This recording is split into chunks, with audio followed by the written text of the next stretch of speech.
I think that's it. But I need this guy, right? You got to alt tab here. I got all. You don't need to stream on straight away. It's That's it. And I'll just let So I'm going to introduce Joan Calderera, who's going to make a really quick announcement. It's just, well, not really quick. You have the floor. So I just wanted to say a little something to bring you some news. So this afternoon, some of us, a bunch of us, maybe 26, 28 educators from around the Bay Area were meeting in Saratoga. We've had a beautiful afternoon of conversation, an agenda-less meeting about education and human sustainability. Beautiful, heartfelt conversations. And that was interesting because as we left, I was riding with Diane David. She received a phone call from her children, actually, one after the other. So she pulled over and returned the call and learned that her husband, John, had just passed. Took us an hour and a half to get back in the commuter traffic. But I thought I would mention it because we're talking about, in a way, sustainability of our school and, our own human beings. And this is somehow an overlap. And so many of the parents were generous in setting up an endowment for Diane to honor her years of service as a kindergarten teacher. And, beside her was her husband, John, all that time. And now he's gone. And I thought maybe we could just take a moment, hold her and him in our thoughts, and then go on and talk about the place that they both love.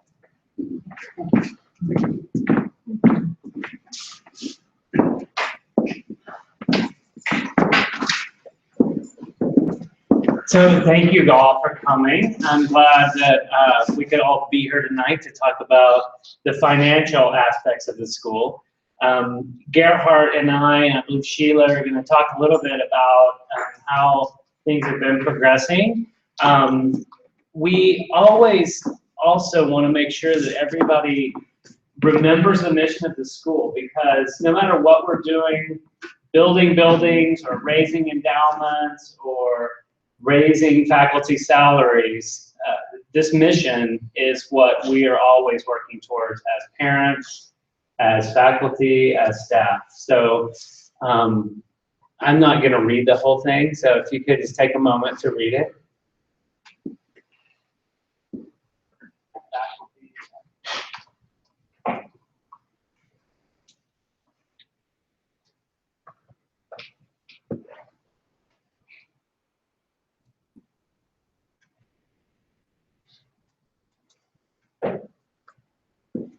I really appreciate this, where it talks about being participants, because I think we're all active participants, no matter how we're coming at this, whether we're alumni parents and have children that have gone through the school and see the benefits of what we've done here, or if we have the youngsters that are in the parent-child classes. So I want to go ahead and turn this over to Gerhard. okay.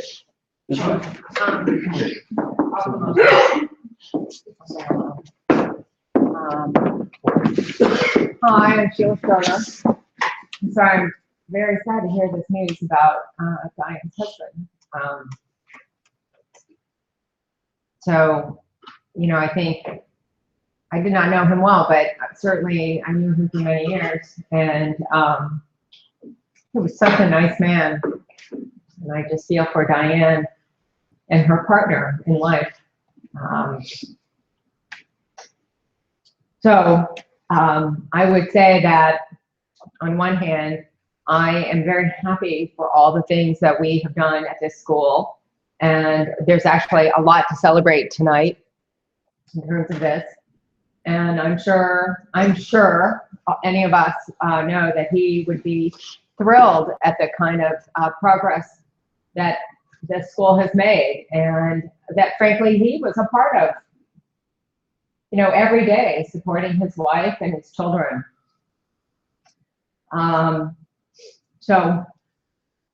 inside, I'm really happy about our financials and the things we're going to be talking about tonight. We have a lot to be proud of. This is our 4th annual financial town hall, and we instituted it because we knew that our school really was seeking more information about what the financials were like, and there just wasn't as much understanding as we felt on the finance committee that needed to happen. And so we started this, and every year we get a robust group of parents and teachers and faculty who come. I think you've heard me say this before, that the mission and vision for this school would not be sustainable unless the finances are in order, unless we all understand that to make this school work, we need to contribute not only with our hearts and our bodies and our work, but we also need to consider contributing at a monetary level too. So I'm going to turn it over. I'll chime in at different places as appropriate, but I want to thank you all for being here tonight. And although it's very sad news, we have a lot to celebrate, and we should be joyous about that.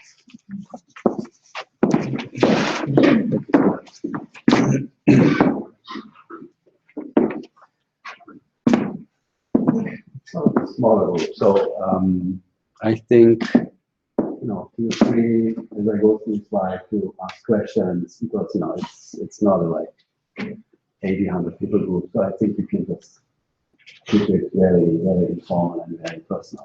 So thank you for coming again. As Sheila said, we do need strong finances to continue to offer this rich, beautiful Waldorf program.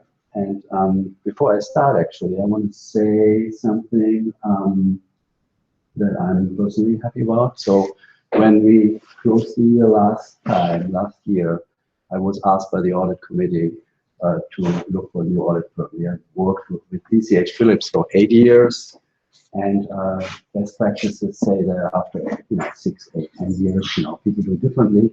We need to switch firms. So we went out and looked at the big 3, Food and Strong, Aniano, and Lauzi, and had them have proposals, and we chose Food and Strong as our new auditor. And they came in the summer, after the summer audited, and they gave us a clean report, an unmodified, clean opinion. All controls, internal financial reportings are as they're supposed to be, and they had no objections. So they said we are in a financially very healthy state. So that is good news for me, because it's always a change. They ask for different things, different schedules. So I was personally happy they went their way.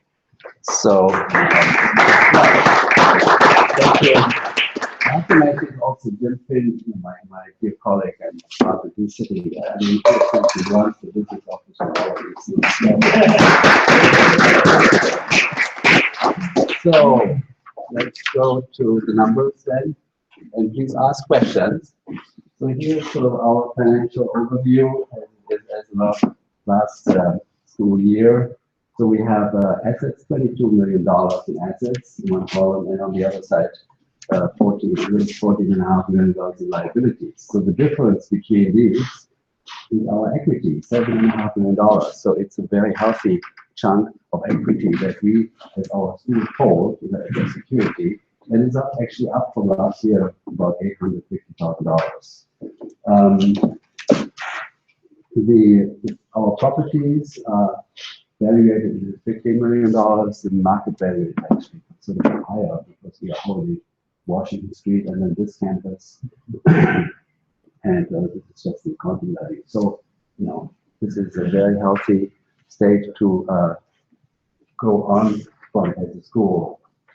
I'm just going through the pure financials from last year, and please ask me when there are any questions. Feel free, because it's a small group. So revenues, operating revenues, was $13.5 million. And as you see, the grade school was 48% of the revenues come from the grade school, 38% from the high school. And then we have also nursery, aftercare, parent, child, and camps. So in total, 92% of our revenue comes from tuition income. So it's a big chunk of money. Not all schools are in that position. Some schools, I mean, some colleges, they actually get like up to 30% of their income from endowment in investment return. We are not in that fortunate situation. We only have 1% investment income. But we are also starting out. We don't have like a hundreds of year history. So it was a very good year. It was a good moment. On the expense side, we had $13.5 million. That actually was up $1.2 million from prior year. We spent more money in 15, 16, and mainly in the area of salaries and benefits. Remember, there was the whole drive that you needed to do something for our faculty and staff salary to go up. They were way below market price. And there was this whole motion, and the compensation committee movement, set a framework how to move it. So in that year, actually, we did get like a 9.3% salary increase to everybody. There was a substantial increase, about $500,000. And then also we did get more tuition assistance to make sure education is actually affordable to people. Here, I have a question. Yes, sir. So the tuition assistance isn't actually cash going out, right? So does that mean that the tuition income is actually minus 2.6, and that's just the way you account for it? Right now, if I show it in pies, I show it as an expense, so it is an offset. It's a discount. You can show it both ways. And what is administration? What goes into that? Administration. Because that's not the salaries of administration. No, That's in the salary. well, these are professional fees, dues, membership fees, all kinds of, The supplies. yeah, supplies, equipment, IT, all of that. Yeah, it is not a minor operation. We have 146 employees, so not all full-time. 80 are full-time equivalents, and 60 of them, 61 are staff, 19 are faculty. No, 60 are faculty, 19 are staff. So it is quite an operation. We ended with a surplus of 97,000, and that does not include endowment capital for pay. This is purely the operation side. I really divide it up because then there is the whole capital side. Endowment contributions, capital pay contributions. That comes later. I will talk about this.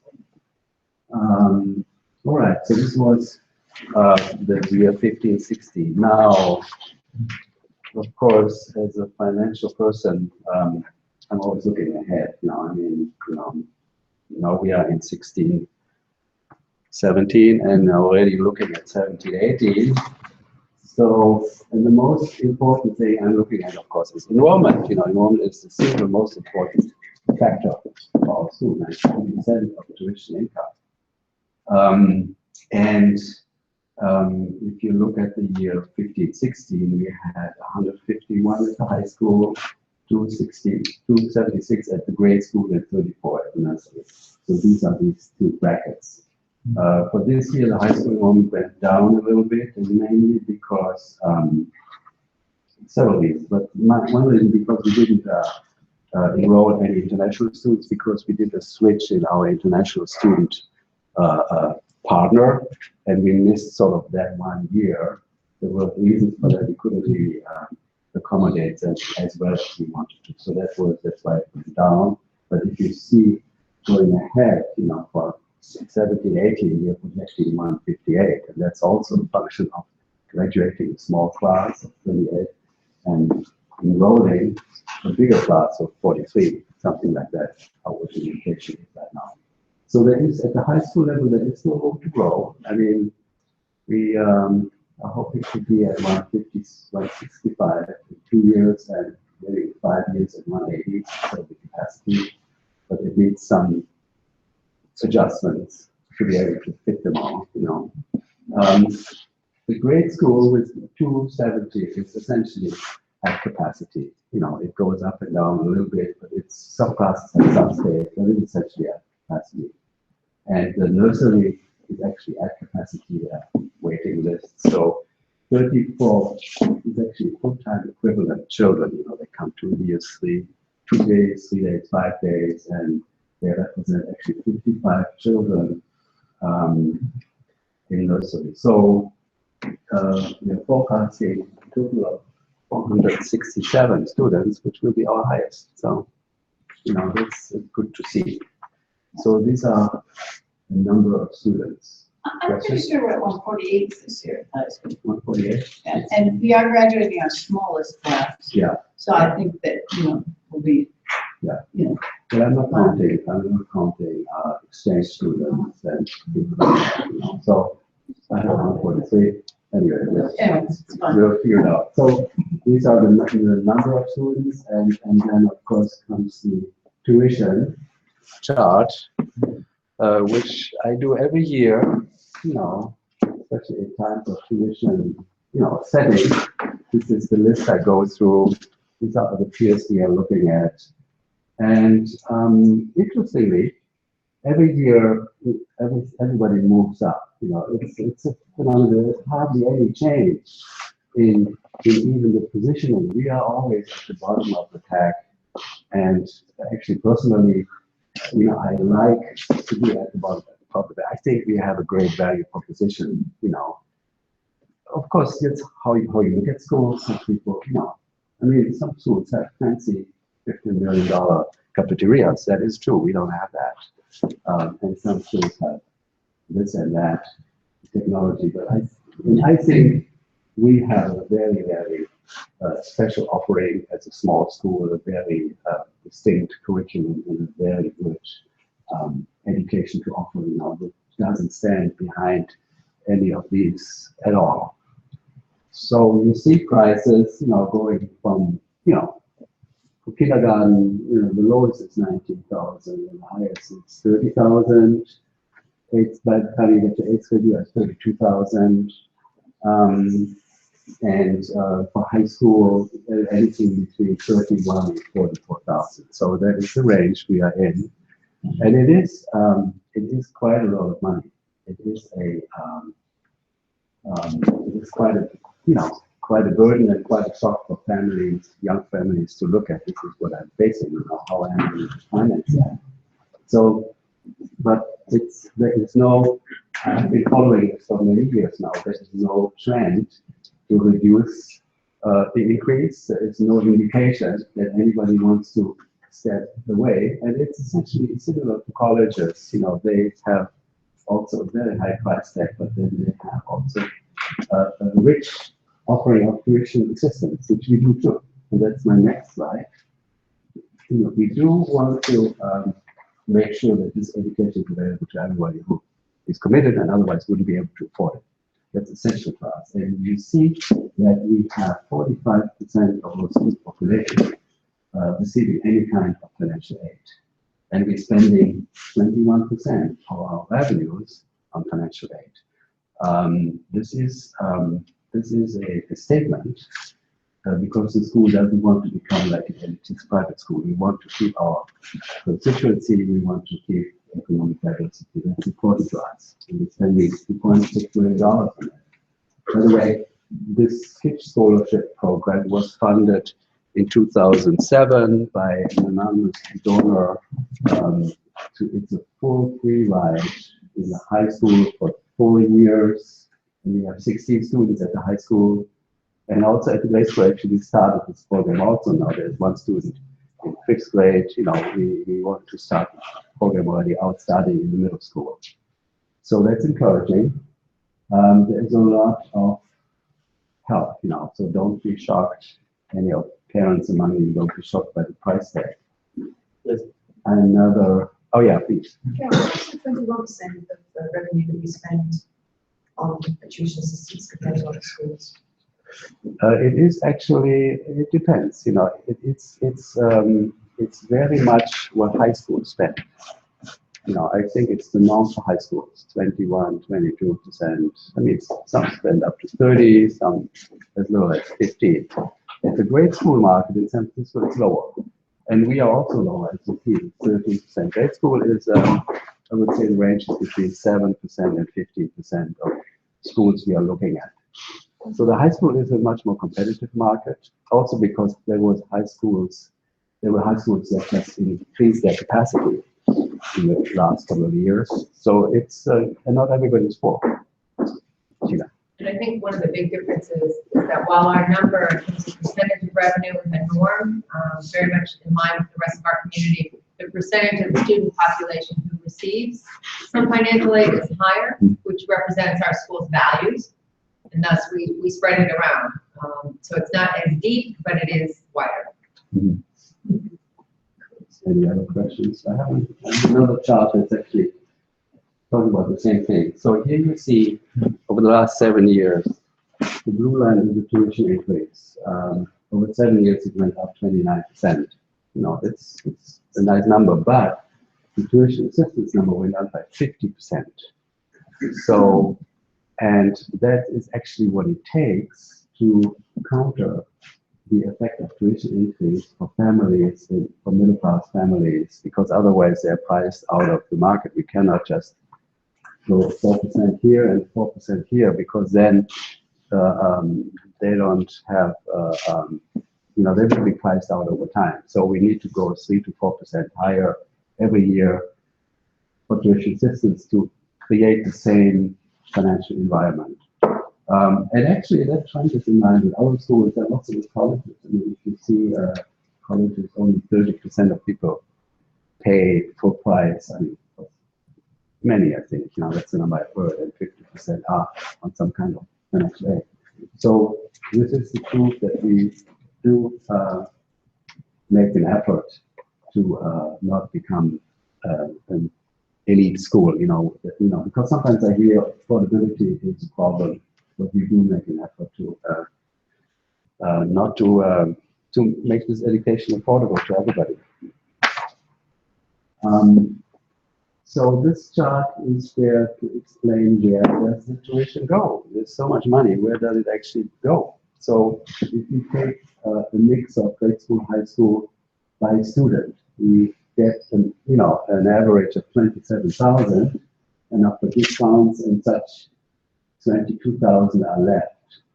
So, and then you see it actually takes 25,000 for the education to make it possible. You know, with salaries, 60,000, direct salaries of teachers and staff at the campuses, and then instruction expense, facilities, and equipment. So you see the first 80% actually is purely instructional. It goes directly to the student, and only the last, 16% is actually the administration. So we are a very lean organization. That's different from other schools. It's really different. I've seen this ratio to be 40 and 60.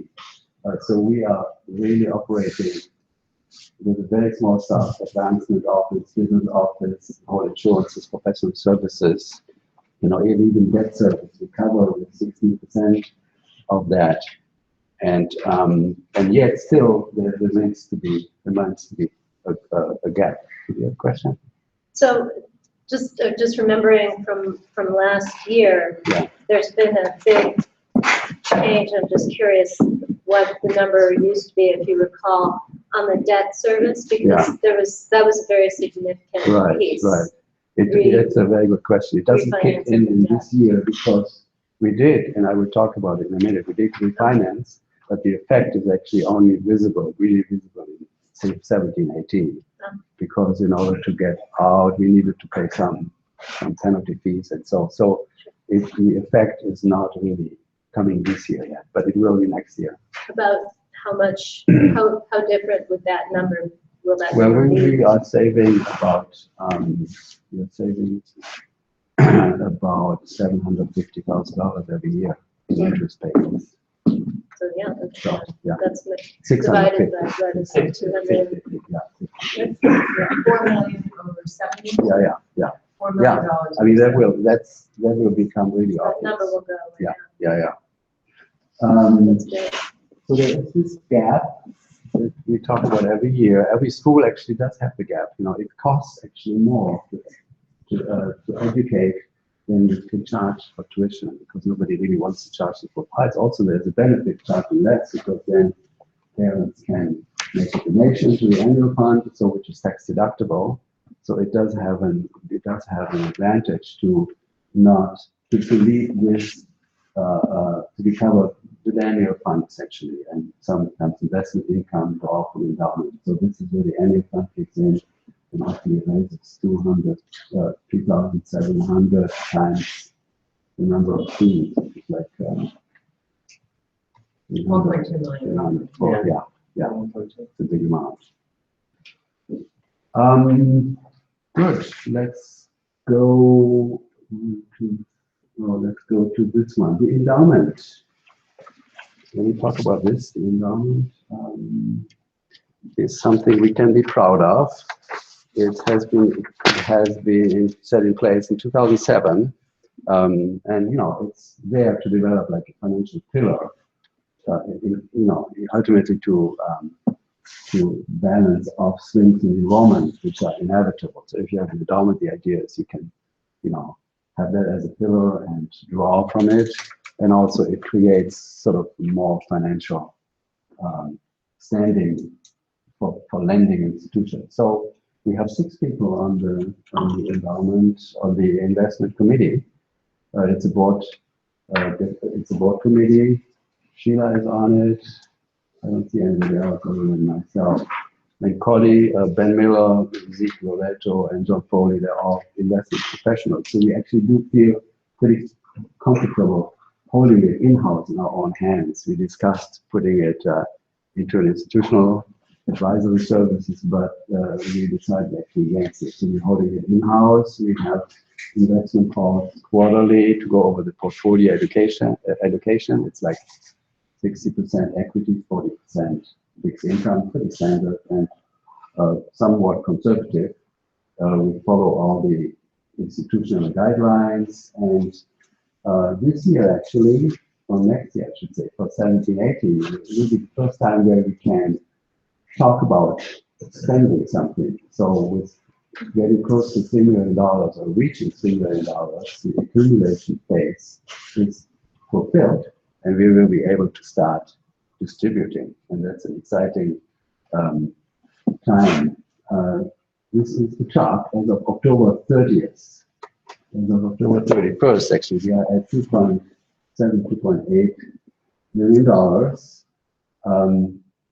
So there has been another payment. There has another payment come in, and there will another payment come in the beginning of December, and that will bring us to $3 million at the beginning of the period.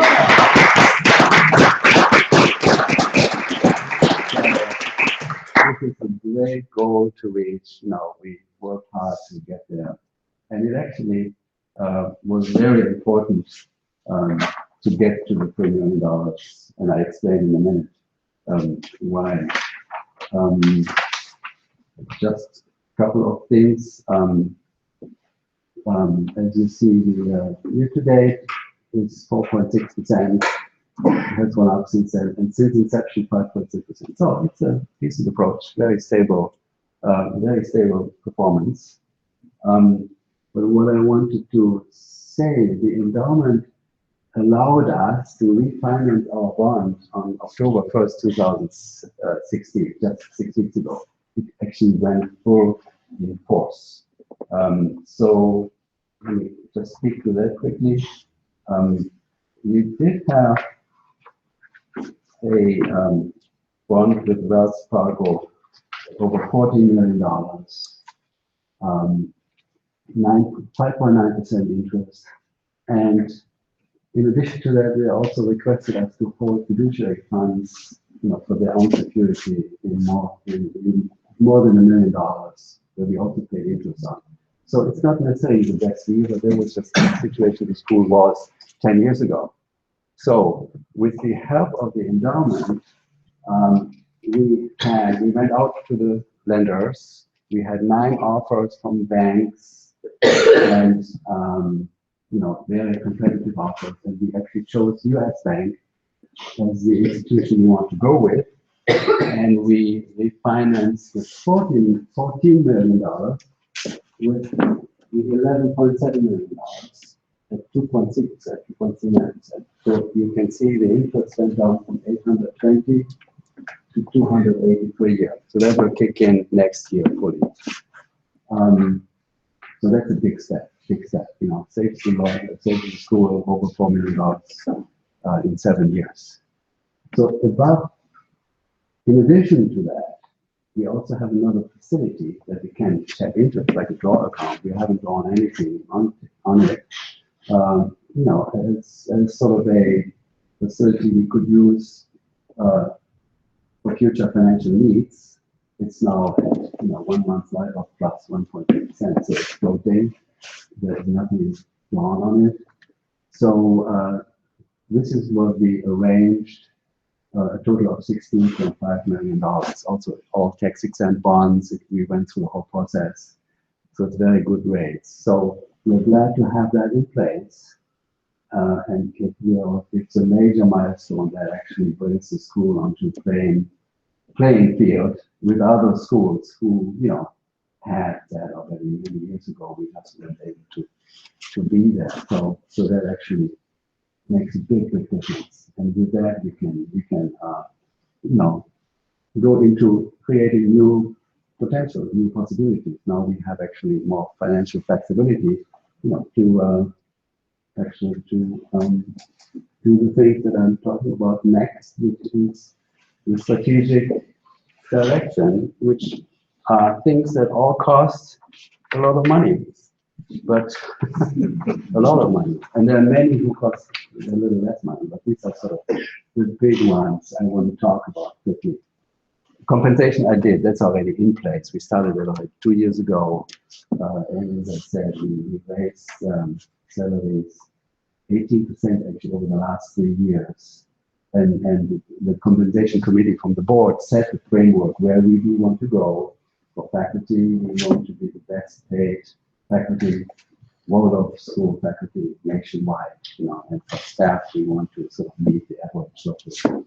So that's the framework that was set and approved, and now we're just working to get there. And we are still short. We are still probably 20% below market. And it is important, actually. We do want to make sure we can attract and retain the best faculty, especially with housing in San Francisco. It's not easy. So we need to raise salaries or create some other housing funds. You know, we do a couple of measures of that. So the compensation committee is also looking at other benefits. You know, they are, you know, they need to be adjusted, and how the whole compensation package looks like. So that is already in place, and that is more sort of operational. And then we have big plans, as you see, regarding our facilities. And it hasn't changed much in the last 3-4 years. You know, we always knew we needed a second nursery class, which we did in 2014. And as soon as we got the place right next to the existing nursery, you know, we got the tenant out, we got into a 20-year lease for that place, we remodeled, and now have a full second class that is a feeder into our grade school. It works perfectly full. So, and the second thing on the list is the high school community hall, which will actually be right there, and we are very, very close, I have to say. December 1st is the meeting in front of the San Francisco Planning Commissioners, and hopefully they will approve the plans. And, you know, we have Lisa Henderson worked so hard just right now to get all the vendors on West Portal supporting us, Ardenwood, you know, get parking for the construction period, all of that. There is a lot of pieces that need to be put in place. So we have all of that, and hopefully in 2 weeks from now, we get the approval finally, and then we can move ahead with the building permit, and then how it would ideally work, we could start breaking ground in spring, and then it would take about a year for the construction to happen. And it's a beautiful design. I'm not sure if I've seen it all. But this is our plan right now, and then we are already thinking about the grade school, of course, because the grade school is really a place that, you know, is in severe need of space. And the time frame for that is 2020 to 2025. So, so much for now. And now we are talking about more how to make this happen, and then the whole advanced aspect. Mitch, I'll give it over to you. You can keep going. You want to take that fundraising over.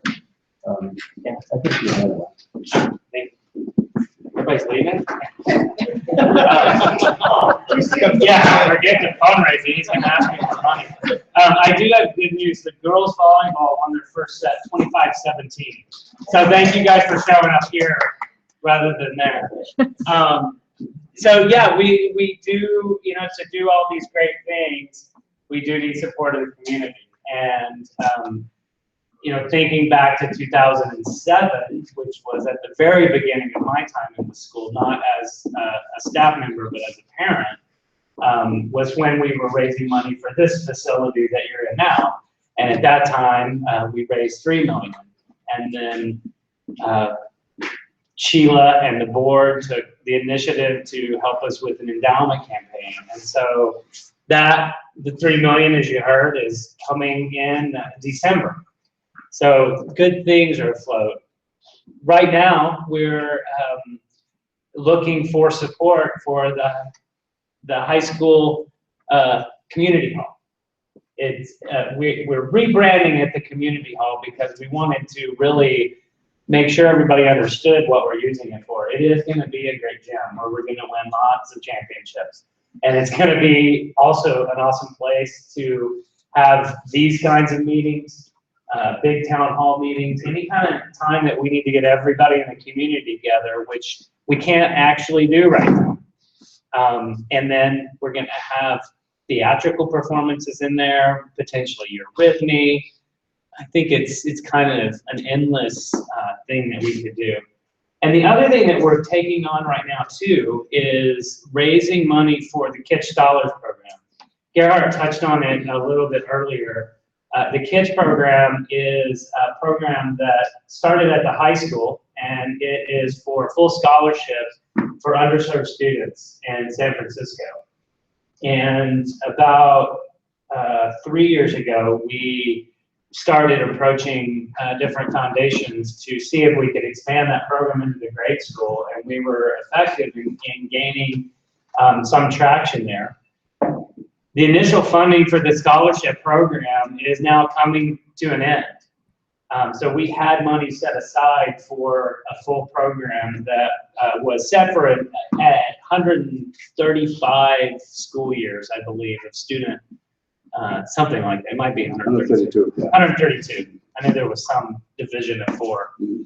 So we're nearing the end of that, and I think there's a strong belief at the board level, at the staff level, the faculty level, that this program needs to continue to keep our high school strong.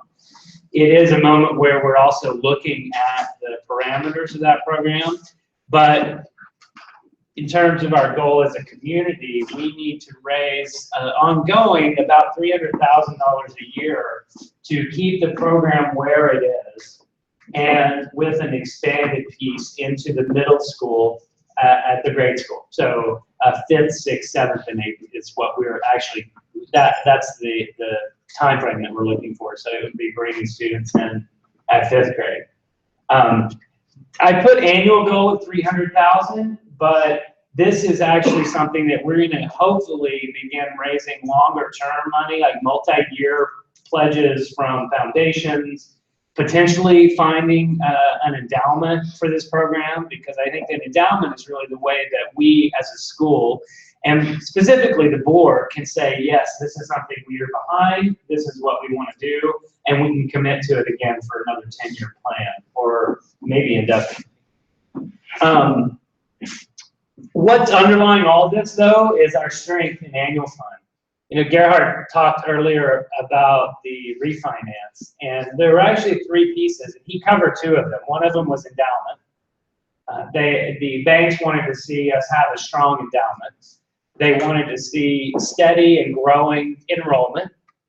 We checked those off, and they wanted to see a strong annual fund. And part of that was growth in annual dollars and also growth in participation. And as you hopefully all know, we've done that effectively. So you see that we're on the right path. There is some ups and downs here, and if we could go into some of the reasons behind those, but we're headed in the right direction. And I put this aspirational goal. Our goal on paper this year is irrelevant. I think we need to hit 700,000. There's a need for us to grow annual fund where we're actually able to do some important things every year.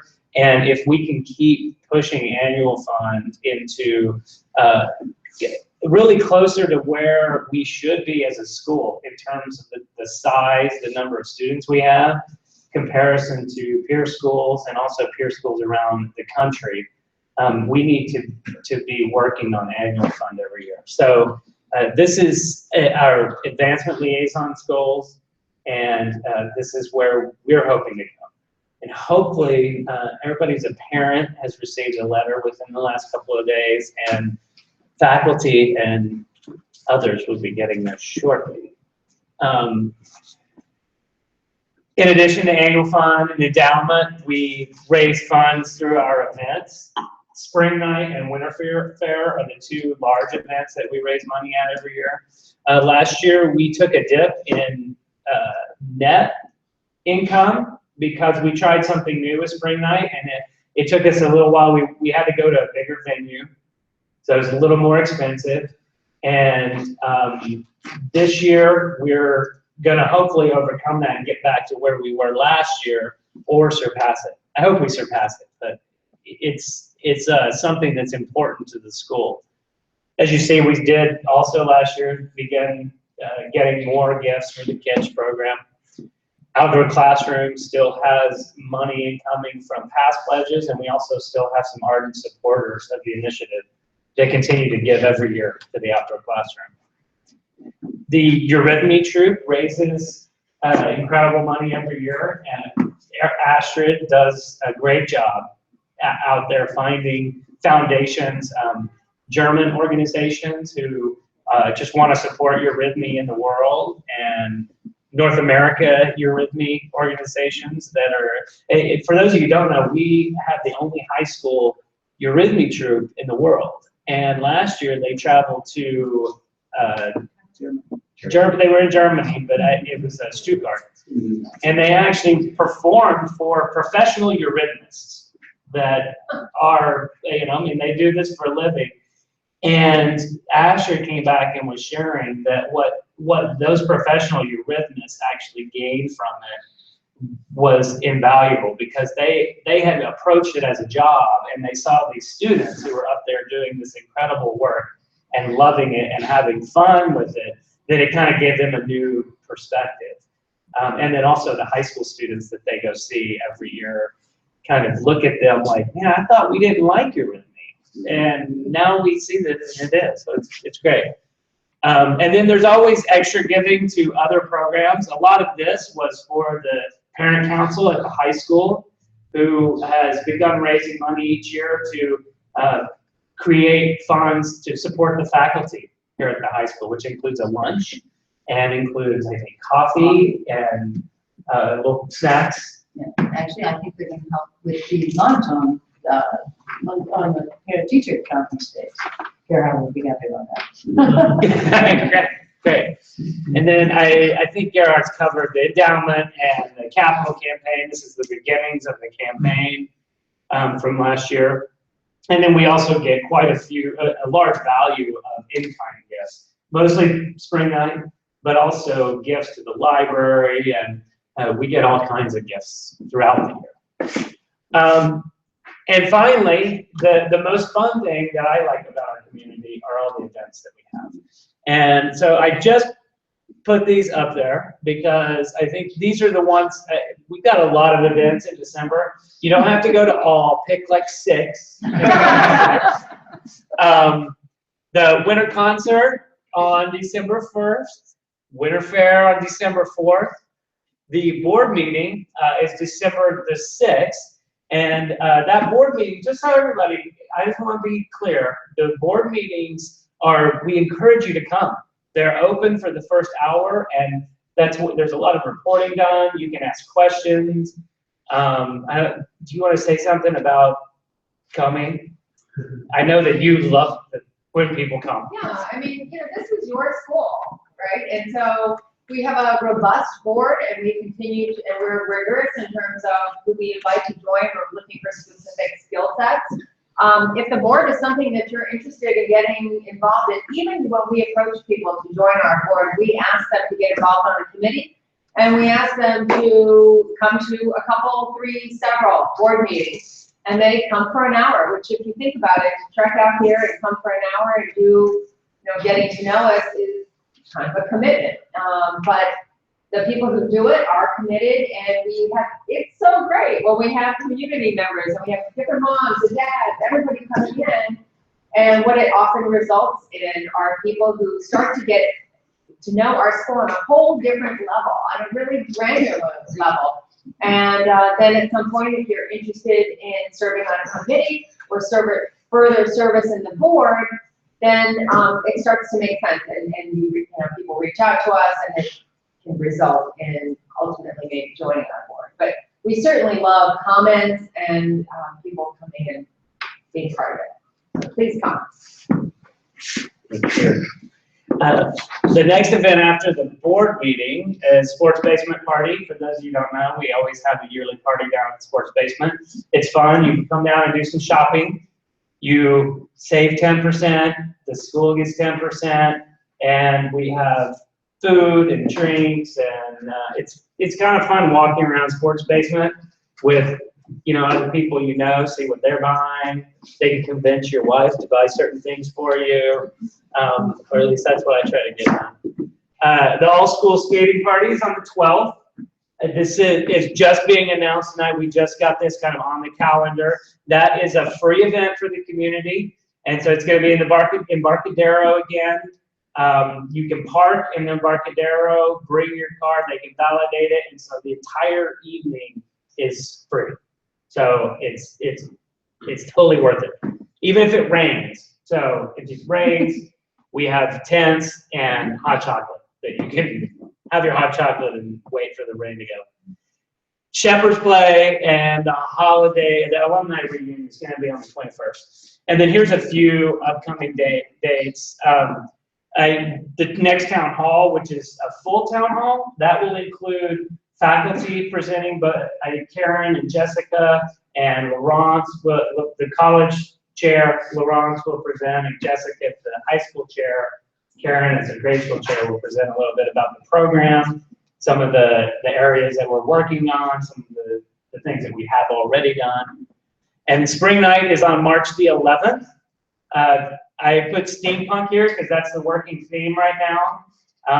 We're not sure what all goes into that, but that's where we're headed. And then Founders Night, May 12th, which is always a great night to come out and see the kids.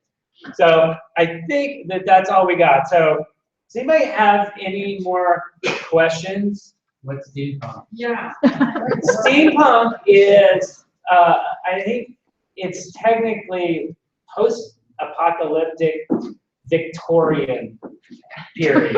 Right? Yeah. So think of a Victorian period and then make it post-apocalyptic. So there's it's a lot of not necessarily electricity, there's a lot of gears. Black. Yeah, there's a lot of black. We looked up the food. Like Victorian meets Blade Runner. Yes, Victorian meets Blade Runner. Very We looked up what kind of food you would serve at a steampunk event, and the very first thing we read is no vegetables. So, and then it said, if you need vegetables, nothing Greek. So it should be fun. It's going to be at Bimbo's, which is on Columbus down in North Beach. Good job.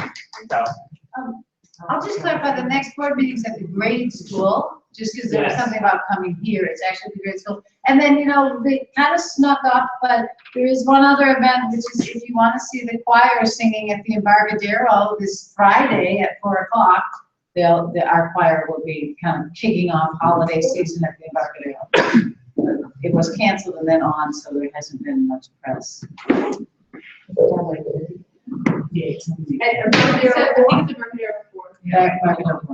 Sure. I think it's 4.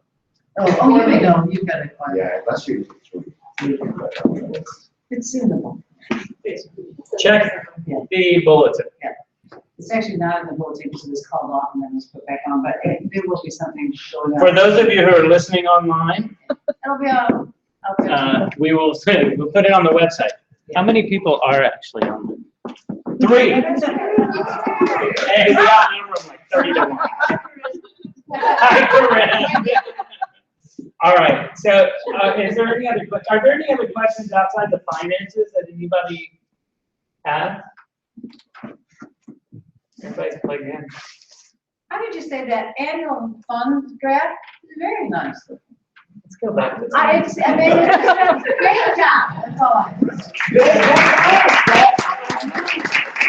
I think, I want to tell you that the person who's inspired me the most, though, is Sheila, because Sheila, I had this graph one time we were meeting, and I was like, I was kind of proud of it. We were like right in here, and she's like, oh no, it really needs to be up there. So Sheila, you gotta keep pushing for Sheila. So I thank her for continuing to make me look at the next year.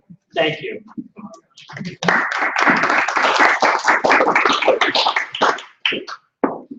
you talk a little bit about where we should prioritize our giving this year? There's a lot of goals, and I just want to make sure, as a parent, that I'm really getting the big ticket items that are most important and valuable to the school. So our budgetary goal for annual fund is $650,000. And looking at projections of the families that moved on, we do look at families who graduated and percentages of alumni parents that usually tend to give still, or maybe at lower rates, and incoming families. And so we look good there. We need to raise money for our community hall. That is where I would say that our priority of giving is. If you can give the same or a little bit more in annual fund and then make a significant commitment to our building project, that's where I would say we want to be. If you can only do one or the other, I would say that giving to annual fund is a good way to go, because then the board, if this annual fund goes up, let's say $750,000, we then have an extra $100,000 over, $150,000 over budget. The board then has the opportunity to look at that and see where they want to prioritize that spending. They may then in turn put that into the building project.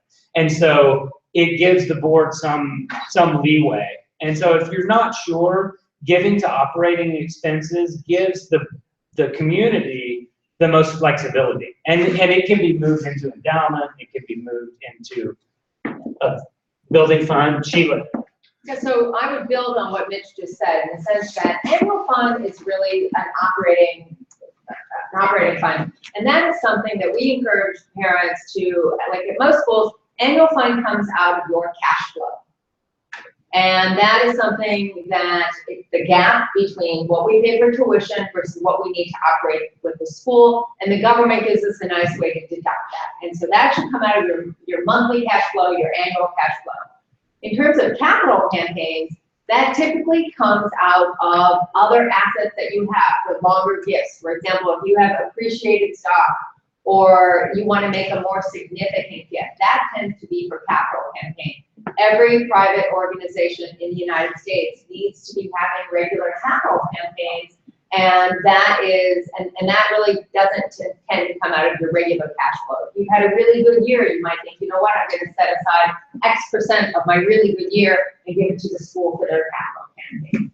And then the third bucket is endowment. Endowment often is funded by memorial gifts. Someone passes away and someone wants to remember someone, or an alumni passes away and they decide from their estate that they're going to give a significant percentage or dollar amount gift from their estate to the endowment. So that's kind of the three buckets of where they come from. But annual fund, I mean, of course, we need to do these capital campaigns, but annual fund is a crucial part of our annual giving that our school really needs to have. Is that very helpful? This may be a longer conversation. I mean, you mentioned alumni families. What about alumni, period? I mean, the school's going to be 40 years old pretty soon. What kind of alumni list do we have? But We are building that program. We have pretty good contacts with alumni parents. Our alumni, we're finding, are better contacted through social media. And also just to, I know we are approaching 40 years old, but we're actually approaching, we were at 20 years old as a high school, which is, I think, a better number to start looking at because of just the giving in the world in general. We do have an alumni chair that I've been working with closely now. This is her second year. And Leah Bushnell is working to build percentages. And we have really done a great job over the last 2 years focusing on just any kind of giving, kind of like we did through our annual fund here, is a dual prong. So we have focused on percentages, and then as the alumni get more capacity, I believe there are going to be gifts there. The other thing is that we're helping form community among the alumni, and that's in the longer term, I think, is going to show them that there's a reason to keep it going forward.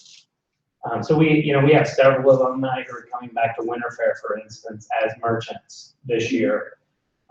We have several alumni who are coaching this year now, and so we have pretty deep ties with our alumni. And we have an alumni who just joined the board, who's here, Sadi, who just joined our board, and her children are now back here. And so we're beginning to see the second generation come to the school, and it's a hotbed for us, and we do hope that there's a lot of growth in the future there. And just to add to that on the alumni, in terms of what we're doing on alumni events, the age of our school, everything we're doing is absolutely sort of best practice and appropriate.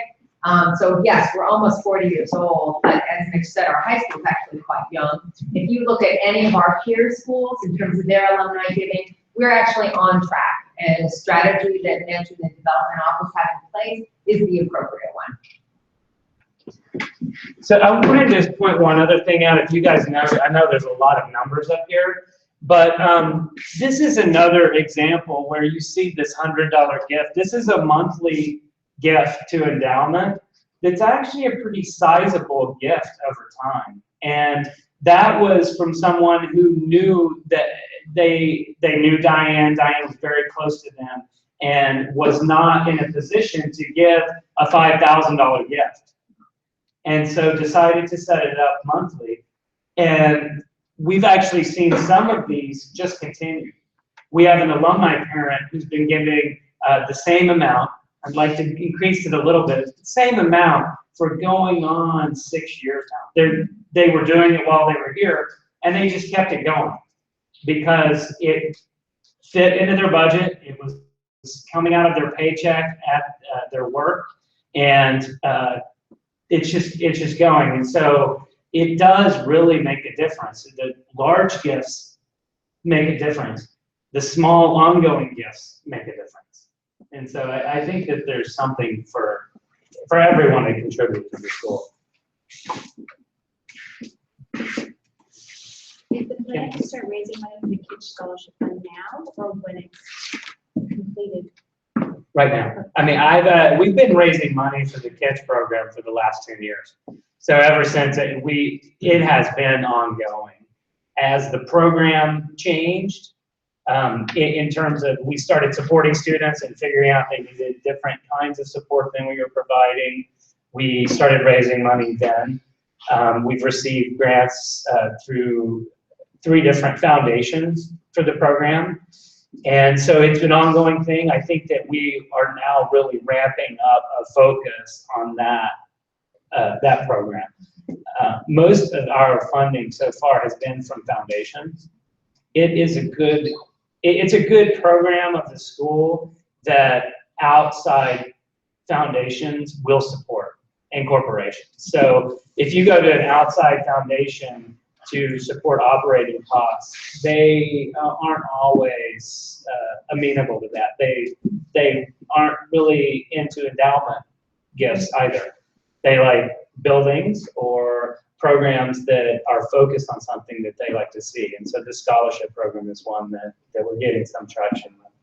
Wait, hold on. I think we need, it's such a good question because we have been raising, but I think was it Gerhard or you who mentioned that our prior gift is dried up. It's coming to an end. So it's such an important program. So I know that's what I really care about and really hope that we can continue to provide this. It's just a part of our image and our type of student we're serving at the school needs to include these students. I agree. Yeah. I mean, it's a keystone of diversity, both economic diversity as well as ethnic diversity at our school.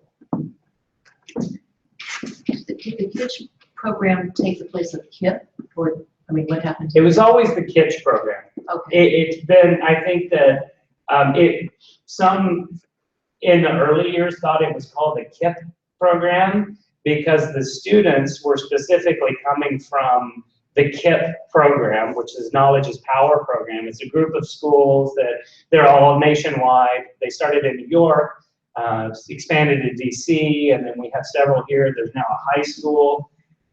When the program was first set up by the donor, they wanted us to draw from that group of students because they were familiar with that program. It's a strong program. I think that we found that those students weren't necessarily the only students we could serve, and so we worked with the donor to expand the base with which we worked in the city. And so the parameters that we looked at expanded from the KIP program to underserved youth. We also now work very closely with the SMART program at both the middle school and the high school. Jessica, do you want to say anything about the SMART program? I don't have that much to say about it, but that really it supports students all the way through, sometimes elementary through applying to college. And it's nice to have students here that have that kind of support outside school through their entire careers here. Yeah, so it's the KIP program, I think that it was just a misunderstanding. It's always been the KITCH Scholar Program, which was named after the grade school receptionist, Hillary Kitch, who passed away in 2004? No, 2007, I believe. And so it was named after her. Yeah, do you have any more questions? Any other questions? General questions? While we're here? One other thing I want to add is that, so really, Gerhard, Jim, the finance team has done a great job. The other thing too that you didn't mention is that, you know, with the endowment, with the refinance of the bond, that actually put us into a financial position that we could take advantage of buying a house. Right. Many of you saw earlier. Oh, yeah. And I forgot about it. That's really exciting. And then a special shout out to John D. Domenico. He's another parent in our community, and he was he our broker? He was our broker, and he donated half his fee back to the school. And so any of you, if you see John, please keep the booster. You know, the other thing, that skating party, that is a dad's club event. They raise money for it to put it on for us. And I think John was one of the early. He was? Yeah, he was the guy who started the dad's committee, or dad's club. And so if you see John D. Domenico, it would be great if you guys went up and said, hey, John, thank you.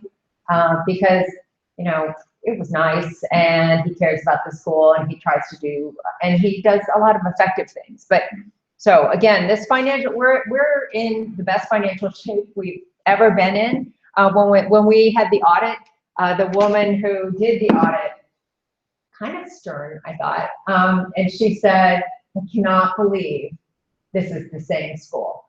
She said, "In fact, I think we fired you guys 8 years ago."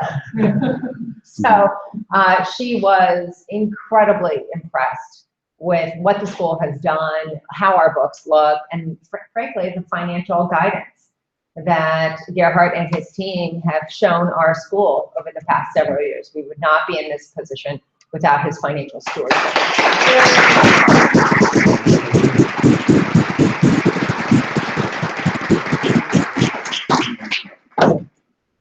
One last little thing, the volleyball team won the second set, 25-0. So we're one set away from going to the next round. So this should be in order. They're in the state championship.